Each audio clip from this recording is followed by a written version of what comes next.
This month's episode of Lakeville Kids in Government is sponsored by the City of Lakeville's Twitter account. See what we tweet at City of Lakeville.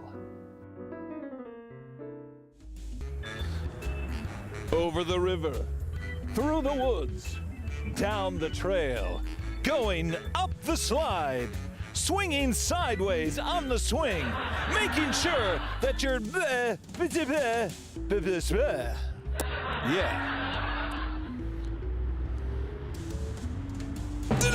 Hey! It's time for the Lakeville Government Channel's Kids in Government program. Kids and Government, yeah!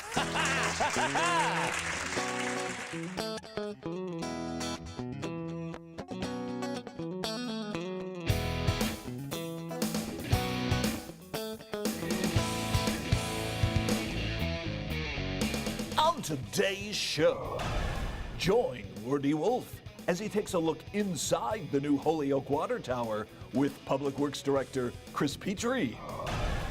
Tools has Hank the Hog discovering how they resurface the ice at Ames Arena.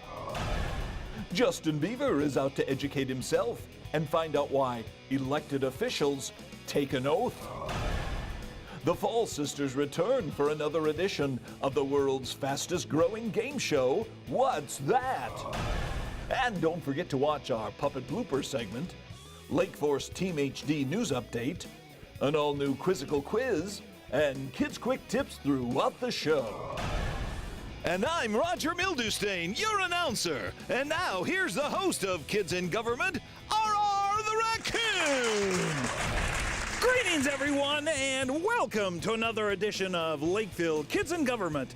I'm R.R. the Raccoon, your congenial host, here in our program where we take a humorous and educational look at how government works. Hey, we're coming to you from Pioneer Plaza, where we have a new visitor, and we're going to talk to the moose a little later on in the show. But first, let's join Wordy Wolf for this edition of Out of the Hat.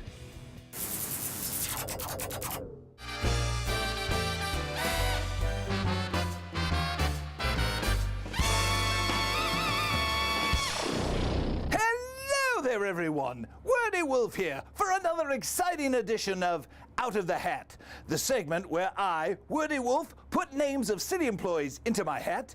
I draw their name, one name, out of the hat, and then we ambush interview them to see what they are doing on their job. First of all, though, to get things started, camera operator Tim, please remove the chapeau. Oh, thank goodness, you have very cold hands.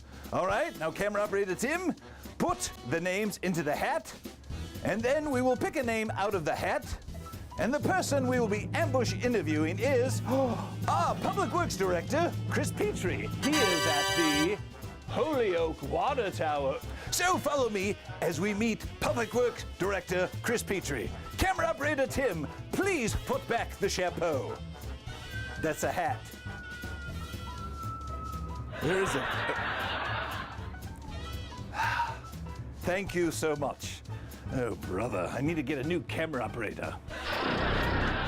Well, we have now made our way to the Holyoke Water Tower, where on these grounds, Public Works Director Chris Petrie is inspecting things. Let's see if we can find him. This way!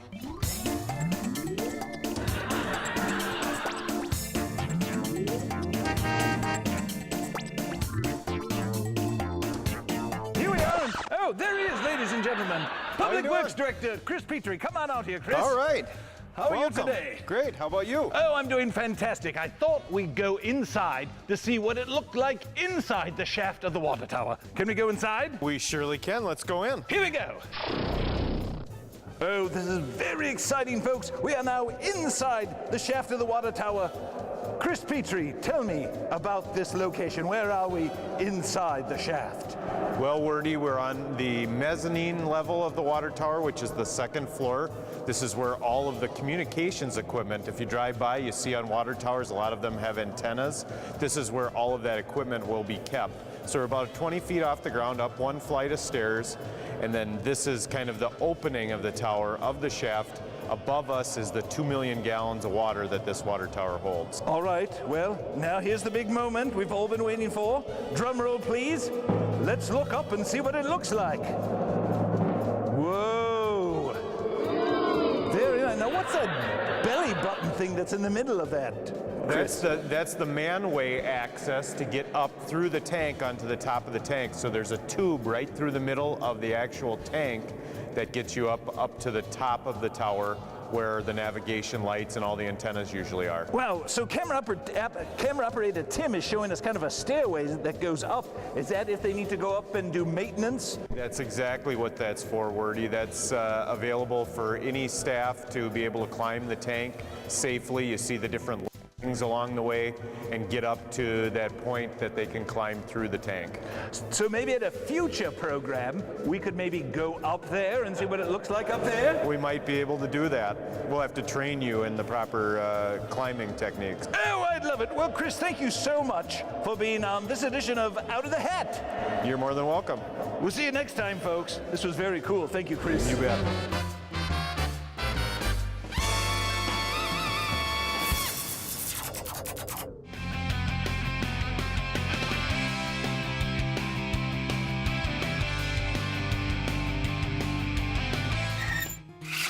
Hey everyone, Henny Higginlooper here for this month's Kids Quick Tip.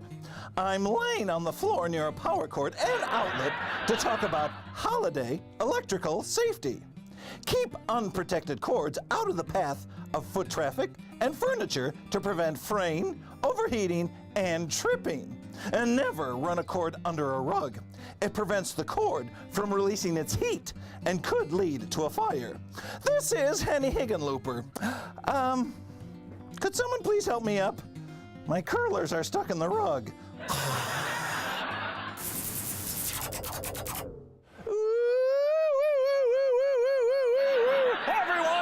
The raccoon back here, and joining me here in front of City Hall is Police Lieutenant Tim Knutson. Thanks for joining us on Kids in Government, Lieutenant.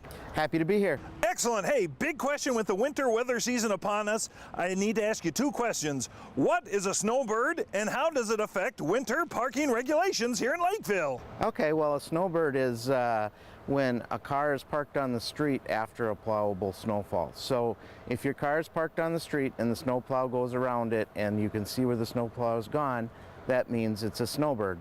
At that point in time, the police officers will come around and issue a ticket and tow the car out of the way so that our public works department can get in and plow through the streets so make sure the streets get cleared off. Very good. Now, a snowbird does not mean your car has wings on it, correct? Correct.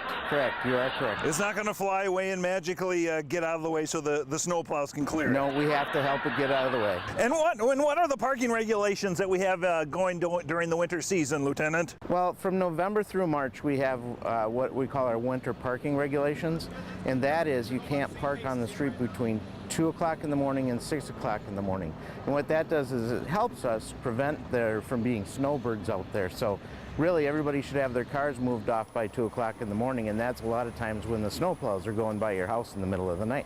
Perfect, excellent. Well, I hope all of our citizens follow these rules and recommendations so we can get all of our roads safely plowed when the snow comes.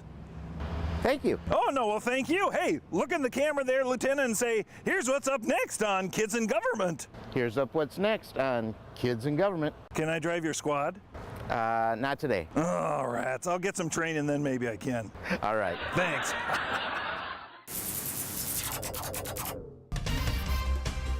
Tools! With a real tool, Hank the Hog. Hey everyone, Hank the Hog here for Tools! And we are here at the Ames Arena, and joining me is Shane, the arena's manager. How you doing today, Shane? I'm good. How are you? Oh, fantastic. It's kind of cold in here. Yes, it is. Why is it cold in here? Well, we have ice right here, so. Oh, brilliant. That makes a lot of sense. Hey, I want to find out all about Ames Arena, the Hasse Arena, and kind of the joint powers agreement that the city's involved in that makes this sheet of ice possible. And then I want to look at the Zamboni. But let's get to the information stuff first, Shane. Okay. Talk to me, man. All right, well, Lakeville Arenas is a joint powers agreement between the City of Lakeville and School District 194, and we're responsible for managing and overseeing the maintenance and operation of the Lakeville Ames and Lakeville Hasse ice arenas. Very good. And who are your main users of the facility, Shane? Well, we have the ISD 194 high school teams, North and South High School, the Lakeville Hockey Association, our Learn to Skate program. We also have the surrounding communities, Rosemount, Farmington, Apple Valley. They also rent time here as well. How about the Paducah Pigs? They're a great hockey team. We don't get them around here too much, but every once in a while. Okay, well, very good. Well, hey, the main reason I'm here is because I want to look at tools. So can we look at the Zamboni? Absolutely. All right, show me the way, man. All right, right over here. Okay, this way? All right.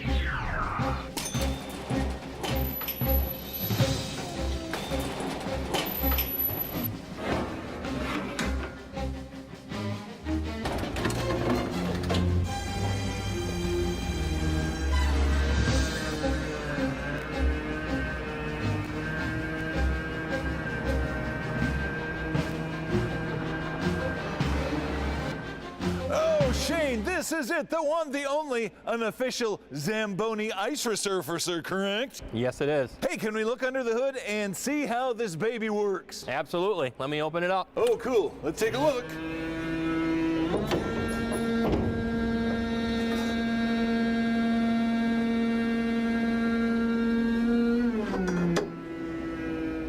All right, well, what do we got under the hood here, Shane? So under here, we have, right here's the water tank. This is where we keep our hot water that we lay down behind the machine. Okay. Here's the batteries. This is an electric resurfacer, so there's no internal combustion engines or anything, so it's all ran off of battery power. So how many batteries are there? There's 2 large batteries in here. It's broken into 2 halves here. So you can see we have studded tires here to help give us traction as we're driving on the ice. Ooh, stud tires. Down on the side here, this is called the board brush. That helps to sweep the snow that's built up along the boards. That sweeps that out underneath the machine so it can get collected in the back here. Okay. So this is called the conditioner. Inside this conditioner, there's a giant blade that's about 6 inches wide. Under here, you can see we have a big blade right down here that shaves off about a 1/16th to a 32nd of an inch of ice. Right here is the augers, and that collects the snow. So these spin, and it collects the ice shavings into the center here and pushes them up into another, what's called a vertical auger. Okay. Very good. Well, that's very interesting, Shane. And how long can you drive this on that one set of batteries? We can usually do about 12 to 13 resurfaces on one charge. Oh, very good. Any other interesting things? Otherwise, it's time for you to drive this baby. No, that's about all it is. Okay, I'm going to get out of the way. Let's see you drive and Zamboni clean and re-ice surface the ice. Absolutely. Easy for me to say. Let's watch, folks.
Hey, Shane, fantastic work resurfacing the ice. Hey, I want to thank you so much for taking the time to show me how the ice resurfacing works and the Zamboni. Well, we're happy to have you. Come back anytime. Oh, you bet. And thanks for being on Tools. We'll see you next time, everyone. All right, let's get it back in the shop and fix her up. All right. See you next time, folks.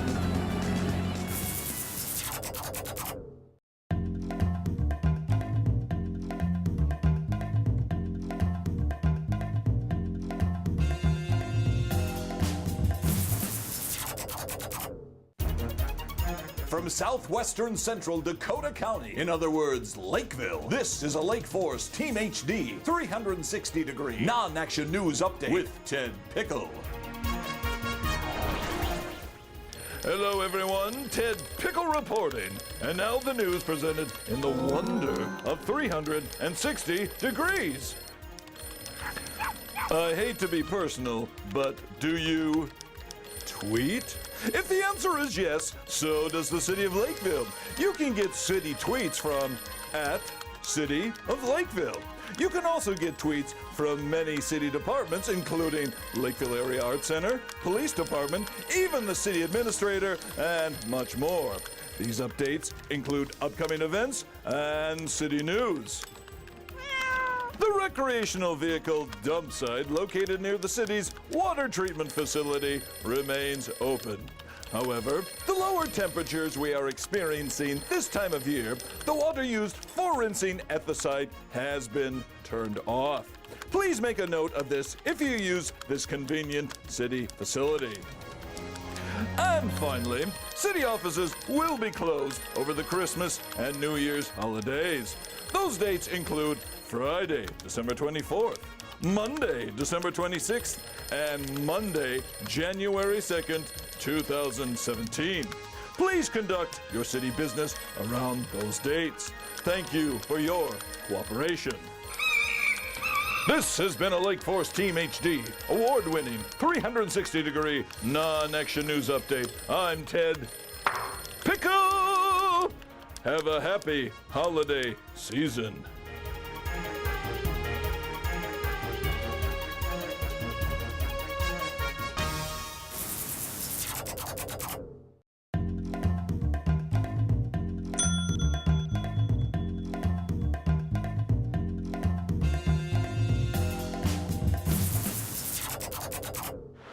Everyone, R the Raccoon back here, and I'm in the pipe gallery here at the water treatment facility, and I'm supposed to meet Public Works Director Chris Petrie, but I can't find him anywhere. Hey, Chris! Hey, RR, up here. Look at, he's up there on the ladder. What you doing up there, Chris? Oh, I'm just doing a little repairs. You know, the guys aren't around right now, so they don't know what I'm doing up here. So I'm just tweaking things a little bit. Other duties as assigned. Well, hey, Chris, why don't you come on down here? And we're supposed to talk a little bit. Oh, be careful. Oh yeah, I'm all right. You got your street shoes on there. I do. Well, hey, thanks for joining us again this month. And we're here to talk about winter water usage here in the city. What can you tell us and the residents about conserving water during the winter weather season? Well, RR, it's really important. Of course, all year round, it's important to conserve water. We talk about it a lot in the summer with not watering and irrigating lawns. But in the winter, there's lots of ways that people can focus on conserving water, from washing dishes to brushing their teeth to taking showers to all sorts of things. A great resource for that is on our website. We got a lot of good information on water conservation, so visit the city's website for that. And that address is lakevillemn.gov. Hey, Chris, well, we don't want to get in your way. You better get back up there. Yeah, I'm going to go back up and finish what I'm doing. And you guys can watch this up next here on Kids in Government. Let's watch them go up. Careful up there. Whoa, hey!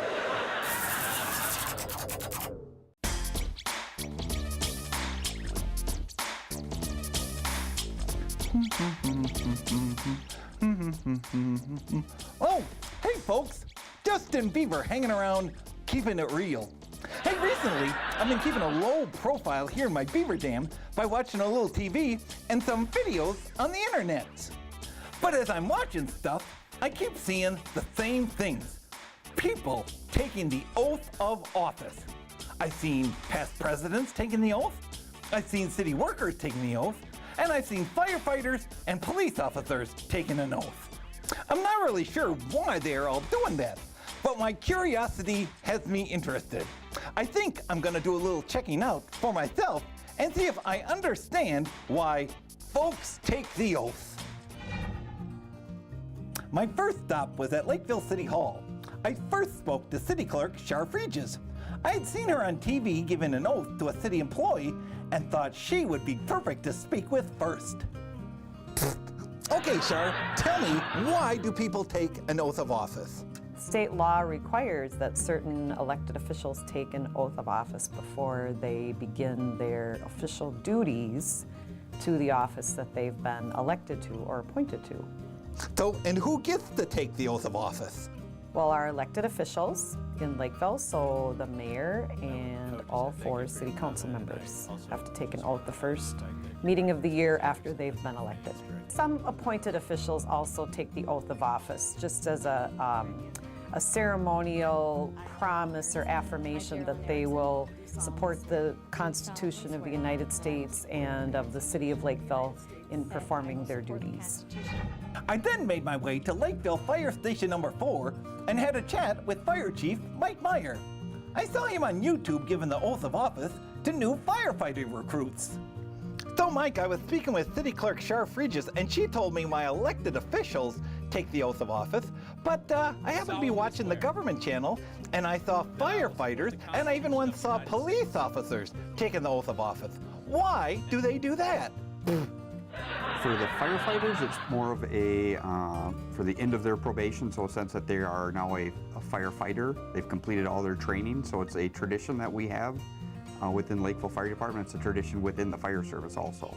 Okay, now is this something that the firefighters take seriously when they do that? What does taking the oath mean to them?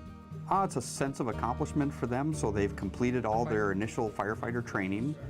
Typically we do the oath, and then they have a family member that comes and pins their firefighter badge on them. So that's the first time that they get their badge after they've completed all their training. So it's a very big accomplishment and a very big piece for them to show that they've completed all of that. I settled back into my couch in my cozy beaver dam to ponder what I had learned from the city clerk and the fire chief.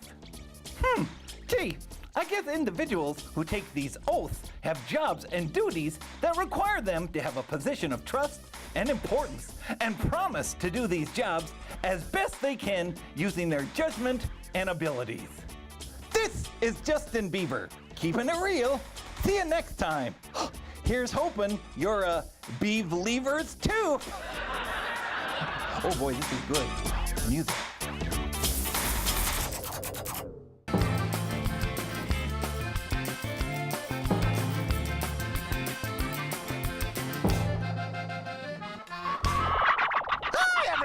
This is Euphronia, here hosting the world's fastest growing game show, What's That? And as always, I do this program with my lovely twin sister, Euphronia. How you doing today, Euphronia?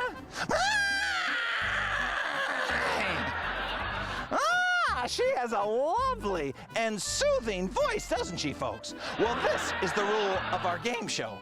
We go to a location, get a close-up shot, and then you and my sister Euphronia have to guess what it is. Isn't that right, Euphronia? You betcha! Well, then let's head out and play What's That? Okay, Euphronia, the object of the game this time is to guess which city facility we're at, so let's play What's That? Oh, I don't know. Is it the shaft of the water tower at the water treatment facility?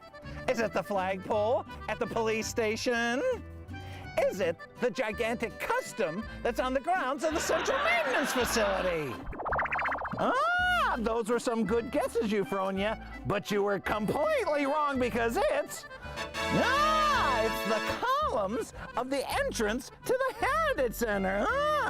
You didn't do so hot, did you, Euphronia? No! Okay, Euphronia, it's still early in the game. Why don't you tell me, what's that? Oh, I don't know. Is it the Star Trek-like transporter that's available at the water treatment facility? Is it the fiber optic gas emitter at fire station number 1? Is it a new type of light that goes on the backside of a police squad car? Oh, well, Euphronia, those were some really good guesses, but you weren't even close because it's a fancy light at the top of the fire station number 4 above the bay doors. What do you think about that one, Euphronia? Not much! All right, Euphronia, this is your last chance. Tell me, what's that? Oh, I don't know. Is that the deflector dish on the top of Lakeville City Hall? Is that the monkey bars on the side of the Public Works building? Are those the unstained stained glass windows at the Lakeville Area Art Center? Wow, Euphronia, those were some really good guesses, but you weren't even close because it's one of the garages here at the Central Maintenance Facility. You didn't do too hot on the game show this time, did you, Euphronia? No! So until next time, this is Euphronia and my beautiful twin sister Euphronia saying, we'll see you next time. Say goodbye, Euphronia. Oh, it scared me. Sorry. Goodbye.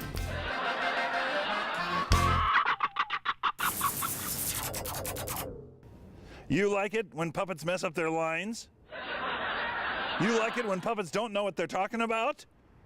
Well then, hey! It's time for the Kids in Government bloopers! The Moose is not much of a conversationalist.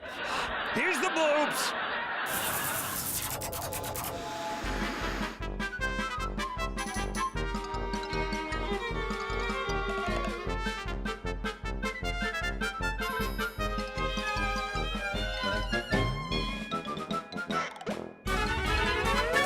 Never run a cord under a rug. It prevents the cord from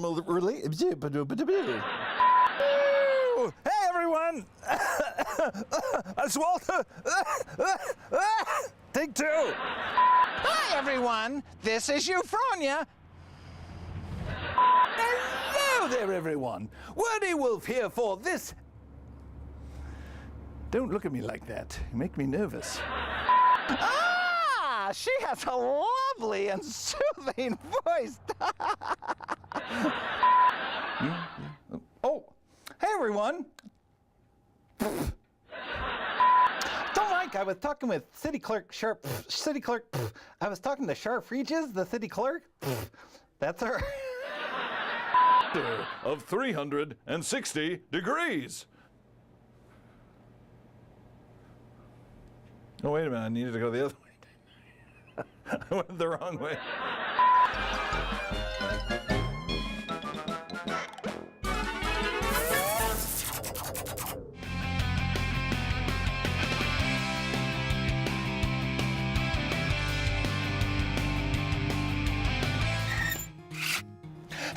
Hickenlooper here for this month's final Kids Quick Tip on holiday electrical safety.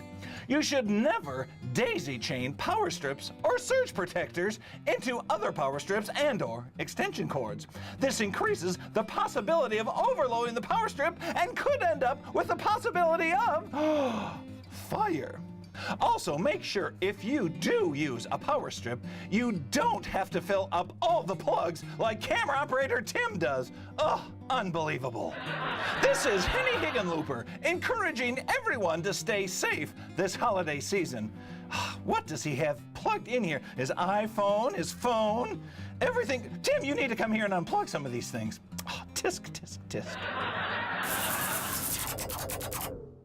Well, before we finish things up this month here on Kids in Government, folks, I wanted to have you see the Moose that is here in Pioneer Plaza. It is the 2016 Community Art Project, and it's going to be here for approximately a year. So come down and visit the Moose and check out his cool, bold designs. Well, folks, that is it for another edition of Lakeville Kids in Government. If you have questions on any of the information we've covered, please feel free to give us a call. Our studio line is 952-985-4418, and you can watch this show and all the shows here on LGTV online at lakeville.mn.gov.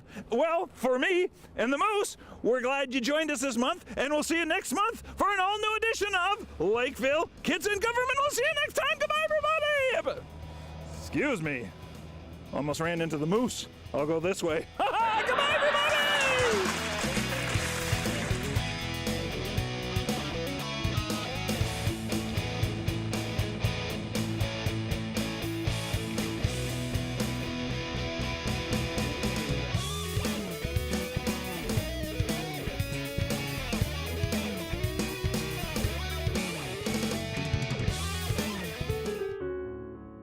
This month's episode of Lakeville Kids in Government was sponsored by the City of Lakeville's Twitter account.